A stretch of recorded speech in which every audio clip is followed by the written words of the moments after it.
before I start, I just wanted to know a little bit about the crowd. Are you like struggling with sales, or you're trying to sell in India or in the US? Is it India? If you can raise your hands. India. US or global? Okay. Do you have any specific questions that you want the answer for, or can I just start with what I know? Just in case, if anybody has any specific questions because sales is a vast thing, right? I have something on my mind that I want to share. One second. So I'll go with that. So I have closed many deals in India, like enterprise deals, high ticket sales. So the process, the time it took, the mistakes I made, and the success stories. There are so many things like that. But most of the things were covered by the previous speaker, I think Sandeep. He explained very well on product-led growth and sales-led growth and things like that. So I'm mostly talking about an outbound sales process where it's not a product-led growth. It's mostly going out into the market, chasing people, and kind of a strategic prospecting. All right. So coming back to that, the next thing is when you have the right decision maker in front of you. I will go to a little more details on that. So assuming that you have cracked your prospecting activities, you are able to find the right person and get them in front of you, either in a face-to-face meeting or over a video call, right? So what is the process that we follow to generate that interest? We are the right fit for them, and how to make it happen, because it's a very rare thing. You somehow chase and find the right prospect, and they are in front of you. So there is something new that I follow now, which is followed by CareStack, and I found it very interesting. So I'll just go into a little bit in detail on that. Is that all right? Yeah, cool. Yeah, so this is something that we follow. It's called the Sandler's sales methodology. So mostly in India, I used to follow the BANT methodology, where, do you guys know BANT? Budget, authority, need, time. So you try to find out if the brand has the budget for your desired product, and does the person that you're talking to has the authority to make the decision, and do they have the need for the product that you're trying to sell, and is it the right time for them to buy it? In enterprise sales in India, from my experience, what I've understood is, first is authority. I mean, you can challenge me if you want, but what I've understood is, you have to reach out to the right person first. He must be the head of something. It will take a lot of time for you to reach them, but never stop until you find the right person. Okay? So that's how it works in India. I mean, you have to find the person who has the authority, and then you try to tell them, does this pain exist? Sometimes you have built a product in a niche segment, and you might have to first talk about the pain that you're trying to solve. So you first tell them or present it to them that this is the pain. Do you agree? Does this exist? Do you agree that it exists? If they are in authority, and they can be completely dismissive about it. First of all, they'll be like, no, it doesn't make sense. So I literally open the calculator when I'm presenting something, and I try to do the math with them, right? I open the calculator, ask them, so how many locations do you have? How many people are calling you? And this is from a voice-based process. And they somehow agree that, yeah, okay, this makes sense. So what now? So I give them a free trial and try to pull them in and see, can you try this and see if we are able to add value. If you're able to add value, then we can talk about next steps. So that's for India. Now, when it comes to CareStack, the pain is already defined, because the pain is already there, but there are numerous products also. There are 50 products already there in the market. So how do you stand out? What can you do if you get a prospect who is already evaluating 3 or 4 products? He's being chased by people, your competitors, left, right, and center, and here you get them. So what do you do, right? So it's a completely different approach, specifically in the US, or if you are in a low-ticket, high-velocity sales, not enterprise, right? I hope everybody is following it. Okay. So This might sound very simple, but I have implemented it and I've seen wonders. So that's the reason I thought, this is something I should present. So the process is very simple. It starts with bonding and rapport. And please, rapport doesn't mean what's the weather out there. It's very outdated. Please don't use that. If you watch football, good, because a lot of people follow football. If there's something else that you can talk about, maybe not about Trump winning the election. I'm not sure if you want to go there. Maybe something else that you need to figure out. What I do is I try to go to their website and see if there's something interesting that I can find. Or I just blindly acknowledge that they are doing a good job. I can understand what are hardships that they might have gone through to build this business that they're running. I acknowledge that first, and then I try to move in. Next is upfront contract. Let me explain what it is. So, yeah, as I said, bonding rapport, you need to figure it out yourself of what you want to talk to them about. Upfront contract. See, again, it's very basic. You might be like, why is this guy presenting it here? But as I said, it's an art. Taking a demo, trying to build that interaction is an art. And this I really liked, so that's the reason I thought I'll present it. So first of all, what we do is, so we have the prospect right in front of us. First, we thank them for their time. Like, thank you so much for taking the time to meet with us. Bonding rapport happens. And then we do a quick time check. Like, okay, we are scheduled for the next 30 minutes or 45 minutes. Does that still work for you?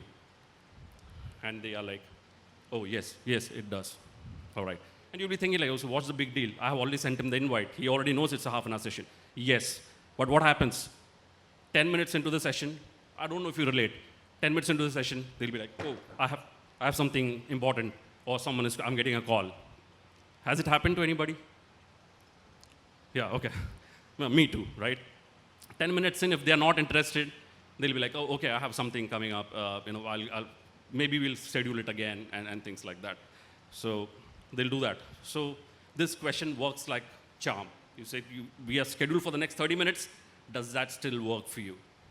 Most of them, yes, it does work. All right, great. And then is the agenda. Can you tell me a little bit about yourself, your role at the company? I mean, if it's enterprise or whatever. Your role at the company, and what were you hoping CareStack would do for you? Very important. Or you can rephrase it like, what were you hoping to discuss today? Or, for example, in India, when I was selling the voice solution, I used to ask like, what is your current situation with regards to your voice systems today? Can you tell me a little bit about it? Then they start talking about stuff, and then obviously the pain comes out. Right? Is this making sense? I think this is something you already know. I'm just reinforcing it because it's being followed by CareStack, and you see it like a big company, I think, because of the funding and stuff. So I'm just sharing it open, like what we do there. So we set the agenda. Agenda is where everything happens. So we know what they are looking for in specific. We get the pain. We make a note of it. And we acknowledge that. I say, yes, we can talk about this. No problem. And then we ask for permission. We said, all right. Now, I might have a lot of questions, right, as we go through the process. Is it okay if I ask you questions? Are you all right if I ask you questions? They'll be like, yeah, sure. Likewise, I know that you might also have questions. Would you feel free to ask me? Would you be free to interrupt me and ask those questions as and when you have them? They'll be, yeah, sure, I'll do that. Thank you so much. All right. Then, next thing that we say, it's a psychological move, right? They think it's a sales call and you're trying to sell something here. But what we do is, we ask them, this might sound a little weird, but at any point during the call, during this discussion, if you ever feel that we might not be a good fit for you, as in CareStack might not be a good fit for you, would you be willing to let me know that upfront in the interest of saving time? Most of the prospects that I speak to, immediately they're like, oh, sure, that's how I like it. Thank you so much. I will definitely let you know.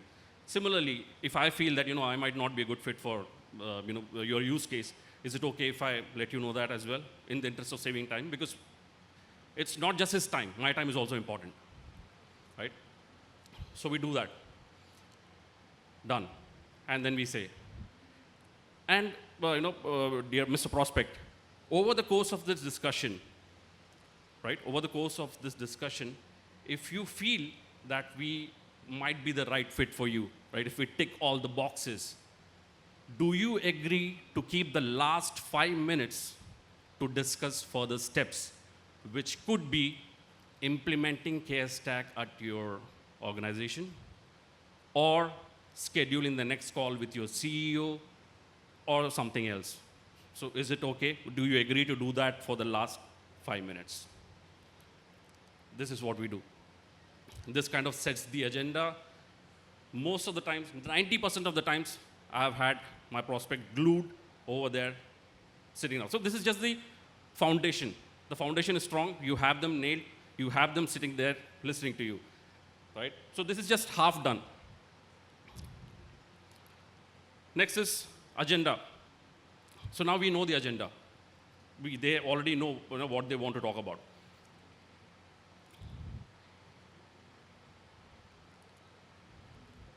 This is exactly what I just mentioned, ability to say no, outcome, upfront contract, as I said. Now, qualifying pain. So, as I said, it's a Sandler sales methodology where we only talk about the pain. We don't go anywhere else. We don't go to any feature.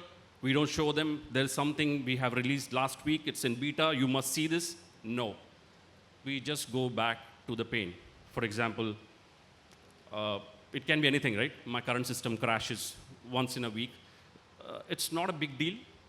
Real scenario. It's not a big deal, but yeah, because you reached out, I thought, I'll just explain. We stop right there. We ask them more questions to qualify the pain. The thing is, we think they know what their pain is. We think they already know it. Having them speak and, quantify it goes a very long way. That's what I've seen. So we assume that, he's the VP or he's, whatever, but he would already know. Why should I, elaborate? It's the best thing that you can do is ask more questions so that it gets into their mind as well that, okay, it makes sense. I'll give you an example. For example, they say, my product crashes once in a while here and there. It's not a big deal, but still, yeah. Okay, so can you tell me more about it? How long has this been happening? What is the impact that it has on your business? So for a clinic, for example, they say, I think I lose out on a couple of patients.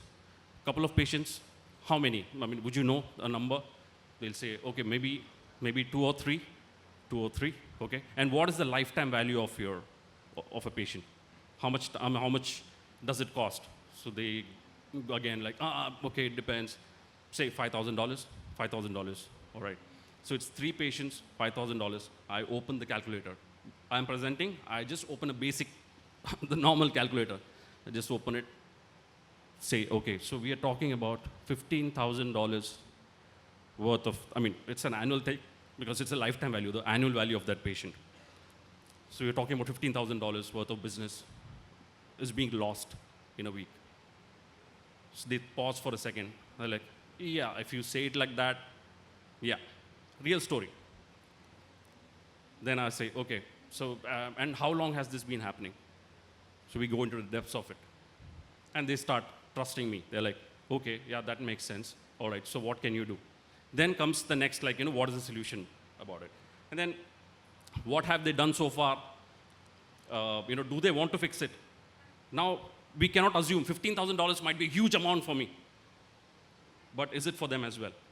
So the next question is it a big amount?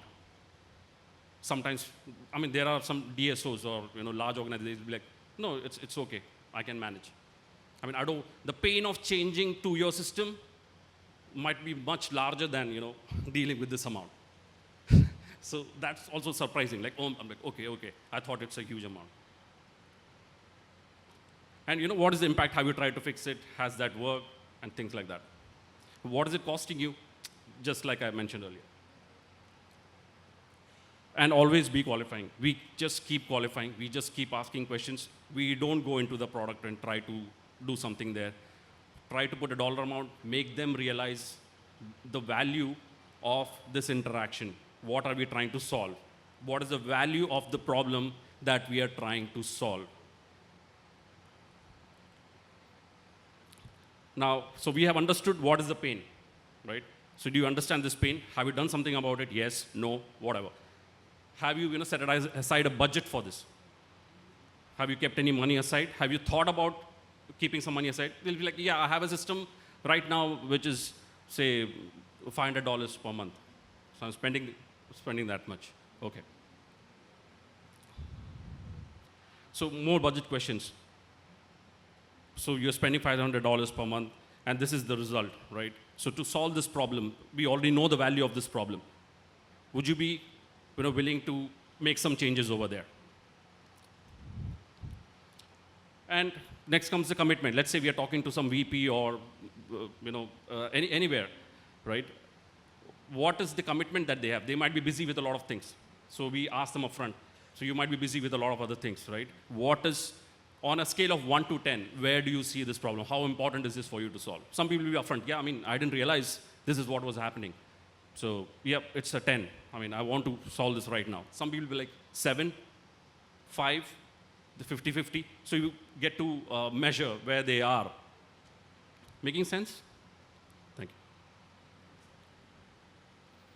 Yeah, so this is like the thermometer check, where we check, do they have the money to solve this problem? Do they have the commitment to solve this problem?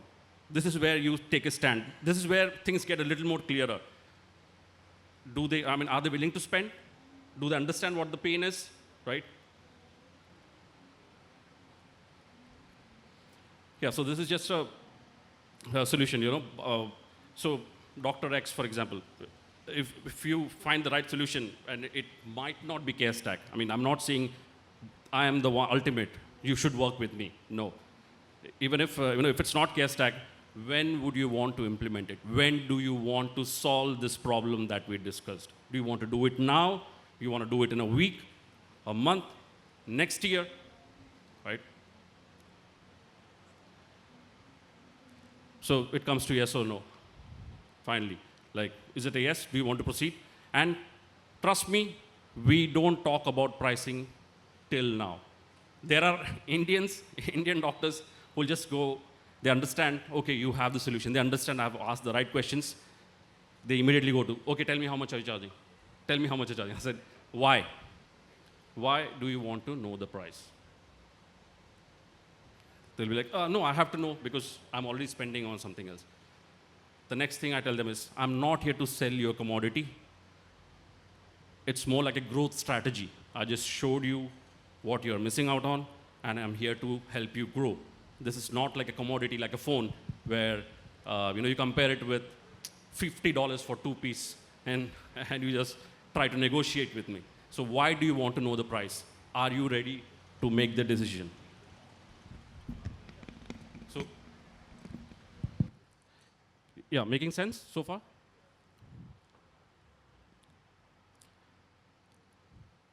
Right, so just a small thing on, if they have the budget, they are committed to it, and this is the right time, yes, I need to solve it right now, it's a yes. It's a short-term no if they have the budget and the commitment, but now it's not the right time. It's a Thanksgiving holiday, or it's Christmas. My staff is going on leave. I don't want to make any changes, and they come back, and they don't understand what's going to happen, right? So, and long-term no is like, neither I have the budget or the commitment. I'm fine with whatever situation I am in right now. Yeah, so a lot of people, let's say they get into a rush. Oh, let's do it right now. So what does let's do it mean? Right? So it's a completely opposite of what I was following in India side of things. Because in India, you have to show a little bit of enthusiasm as well. But when it comes to international states, what I've seen is people are calm and composed. They want to see analytics. They want to see stats. They want to see more details before they can commit. India has a little more emotions also. Oh, you're working with Honda? Okay, then it looks like you can work with me as well. All right, who are you talking to in there? Is she still working there? So there are a lot of connections as well because it's a small community. Everybody knows each other. So throwing names as well works in India. But not in the US, I think.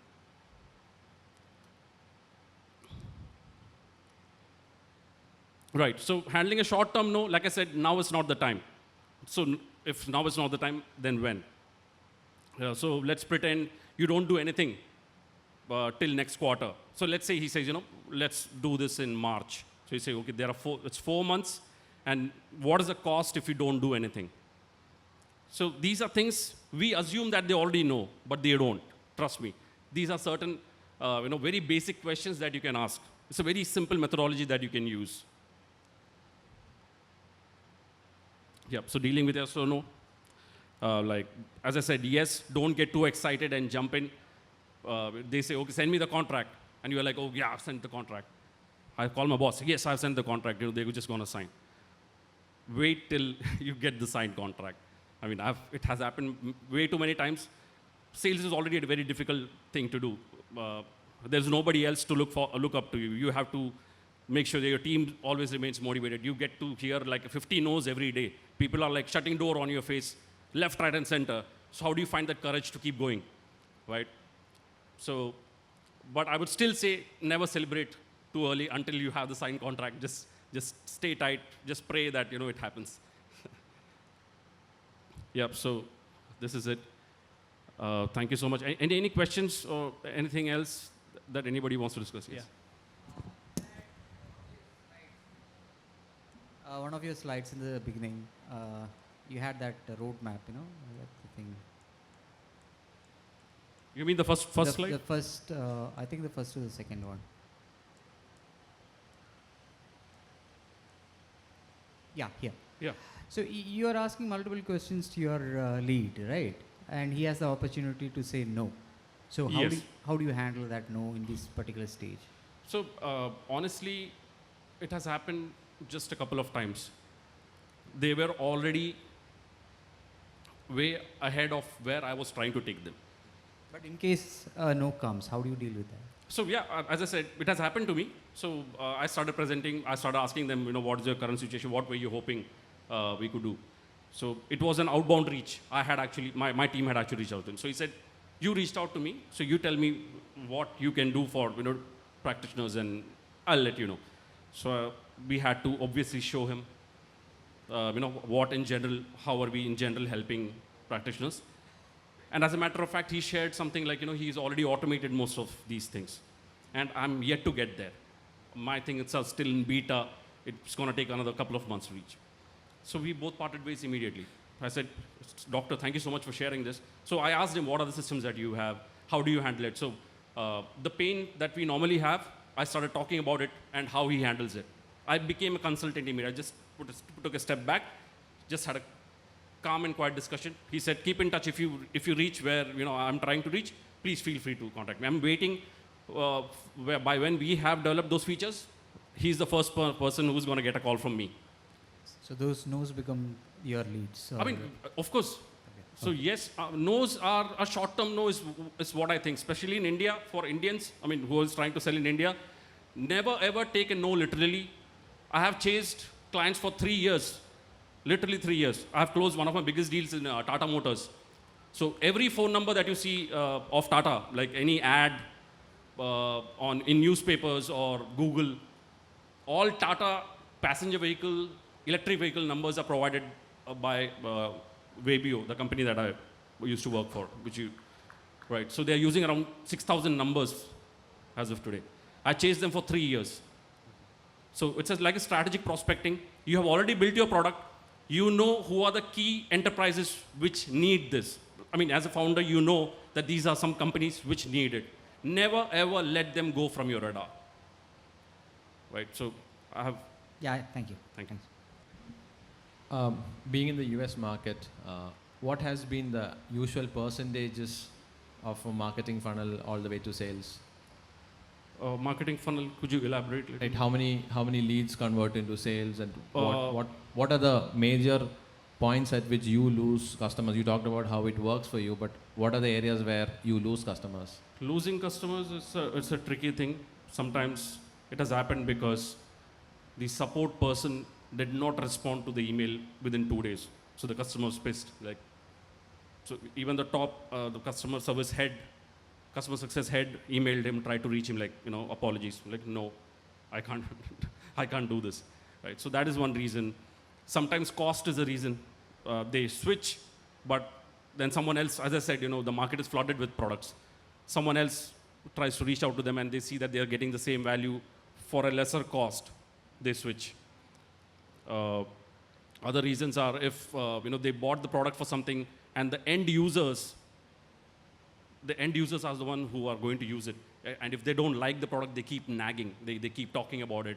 Like, the previous one was better, I don't like this one. Because nobody wants to change, right? Everybody finds it difficult. The decision maker knows that, yes, we need to use this. But what about the end users? They don't care. They just come there to work 9 to 6 or whatever. And they just want to, they want everything to be easy. So they have been using a tool for last 2 years. And here you are, you made the switch, and they don't like it. So that happens as well. They come back, and then after 2 months or 3 months, they say, my staff does not like it, so I'll have to change. So that has also happened. So these are some reasons that we lose customers. Is it a very price-sensitive market in the US market? Because in the previous conversation, Docket Arjun was talking about, and he said any of these sales in the US market should be in the north of 10,000, should be in the 18,000 annual contract value. And I've also always heard that CareStack is probably 30% more expensive than most of the tools. So how has that been? Yeah, so as I said, so that's the reason we follow something where we talk about the value. We consistently talk about the value that we are bringing in. Like I said earlier, taking out the calculator, talking about the pain, what is the cost for not solving it, and versus a very small amount that he has to pay me monthly to solve that problem. So that's where we try to take it. That's what, like always qualifying the pain. Talk about the pain, keep talking about the pain. And we don't try to close deals on the first call. The idea was to bring them on the call first. The agenda of the first call should be to go to the second call. And the second call to the third call. Finally, we can make a sale. I hope I answered your question. Yes, you did. Just two more questions. Sure. One, what percentage of your leads convert into sales? That's a tough one. So we have a strong outbound reach. So I'm trying to set up a team here in India to sell in the US. So they sit and make 60, 70 calls every single day, getting rejected left, right, and center. But still, we are able to get meetings. So it means cold calling works. People say that, it's not going to work. It still works. I'm getting meetings every other day, right? So it has to be a combination of cold calling emails. Plus we have, we are running ads and campaigns. Mostly in the US, in the community that we are trying to build, events also work. So you can conduct events and invite a lot of practices and practice owners who come in for a dinner and demo, like 50 people. Half of them would be interested. So conversions from an event are very high. And the last question, how do you continuously show value to the customer? So in initial conversation, you are able to show that, but right. Do you have a methodology in which you continuously show value to your customer? That's a good question. So the thing is, our product is built in such a way that there's something called a potential opportunity. For example, coming from a clinic side of things, there are certain things, there are certain features where we show the practice which are the next patients they should call. So we tell the doctor, your staff right now is working out of diaries. They're writing down phone numbers and so who they should call and stuff. Our product does everything. They don't have to look at their diaries or Excel sheets or anything. They just have to go to a tab where all the patients who have not booked any appointments are lying there. So I literally tell doctors, your staff can just throw their diaries and stuff out of the window. Just log in and they will know who are they supposed to call. This is the easiest their life can be ever. And they understand that. But it again depends on the staff if they want to do that or not. Thank you so much. Thank you. Thanks to you. Thank you. So if there is if there is any other question, maybe we can take it offline. Yeah, sure. One quick question. So the methods that you have mentioned, this is how many percentage are happening online and how many percentage are happening offline in person? Is there anything that you have tried? I can't give a Because there will be a lot of startups here who have maybe a virtual presence in the US, but they are trying to make the sales closure sitting in maybe in some company over here. Right. So what is the percentage, or you have any records to share? I think I would say it's 60-40. 60% happens online. Oh, 60% happen. Okay. Yeah. Okay. Because we have a small team in US which goes and meets clients, but again, they are also depending on online. Most of things happen online. But these doctors are techy enough to come online for a demo and... I mean, it's a task again. I mean, Yeah. you pique their interest, get the meeting, 50% no-show. 50% of calls will not happen. Right. So we are trying to build a process around that, how to reduce no-shows. So Right. just because you brought this up, I'll just say. So no-shows, there's only one way. These prospects should understand that you are not just a voice on the phone or an email trigger that is coming. They should understand there's a person behind it. Only then it works. Got it. So for that to happen, what can you do? Instead of just saying, hi, so we have scheduled for this date, and they don't show up. Most of the sales professionals, what I see them doing is, hi, when can we meet? Hi, can we meet tomorrow? Can we meet day after? I just block them, right? You might also do the same thing. There's no value in it. They're already your parents and your kids. Everybody's asking for your time. Everybody wants your time. And now here is someone else who you don't even know who wants your time. Right? You don't give, you don't care about it. Yeah. So what we do is, we have used some tools like Vidyard or Loom, where we have the product in the background. There is something that has come out of the discussion, or some common feature that works really well for everybody. So we just show that in the background and just say, hey, doctor, hi, how are you? Just a quick one about this. 1 minute video, just a 1 minute video. Great. 50 seconds, 59 seconds works wonders. If it's more than 2 minutes, forget about it. They are not even going to click. Yes. So try to come up with these innovative ways. Also reminder emails that this is about our call scheduled for 26 November at 4 p.m. Before our call, I just wanted to share, and we send a small video. So when you do such things, you can be rest assured that they will show up. Awesome. Great. I hope that adds a lot of value. I think you should add that one also, because people get to know that some micro videos actually helped. Yeah. In a way to at least. So we use tool called Vidyard, and there's something called Loom. Yeah. Please explore. There are things like that. This is something that you should do, because just sending blind emails with huge content, nobody's going to read. Nobody has the time. And even when you send prospecting emails, it should be 3 or 4 sentences maximum. Who the hell are you? Why are you emailing? And what is your credibility? 3 sentences, 4 sentences. Or if you can do something visually representing how you can change something. So when it works for Indian executives, I go to their ad or whatever that I can change. I take a screenshot of it, paste it on the email, and just say, this is your situation. I can get it here. I have got 50% answer rate for that. I can proudly say. If you have something visually represented, and it should not be too long. It should just be something which they can see on their phone, because most of the times they forward this to their assistants or someone, and that's mostly happened through, from my iPhone. So I can see that maybe they were in a cab or something. They just had that time to see it. They found value and they forwarded it. Thank you. Awesome.